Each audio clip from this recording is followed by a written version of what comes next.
Adlaw nga Lunes karon mga kaigsuunan sa 12 sa bulan sa Setyembre tuig 2022.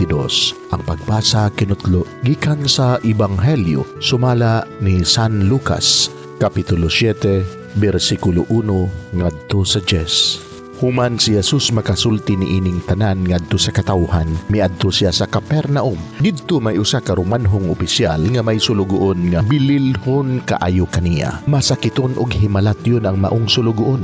Sa pagkadungog sa opisyal mahitungod kang Jesus, nagsugo siyag mga kadagkuan sa mga Hudeo sa paghangyo kang Jesus nga moadto siya aron ayuhon ang iyang sulugoon. Unya miadto sila kang Jesus ug nagpakiluoy pag-ayo kaniya nga nag-ingon, kining tawhana angay gayud nga imong tabangan.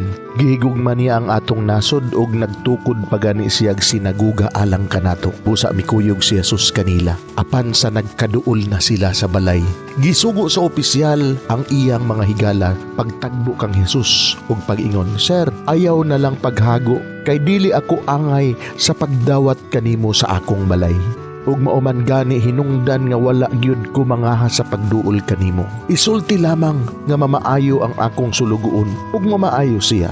Ilalom usab ako sa gahom sa labawang mga opisyal ug aduna ako'y mga sundalo nga ubos sa akong pagmando. Kun suguon ko ang usa ka sundalo sa pag-adto didto, moadto siya.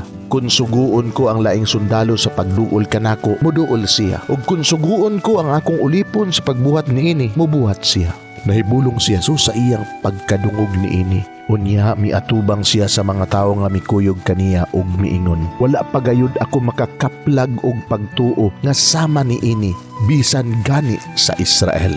Namalik ang mga sinugo sa opisyal ngadto sa iyang balay ug ilang nakita nga maayo na ang iyang sulugoon. Mga igsuon, ang Ebanghelyo sa Ginoo. Daygon ikaw, o Kristo.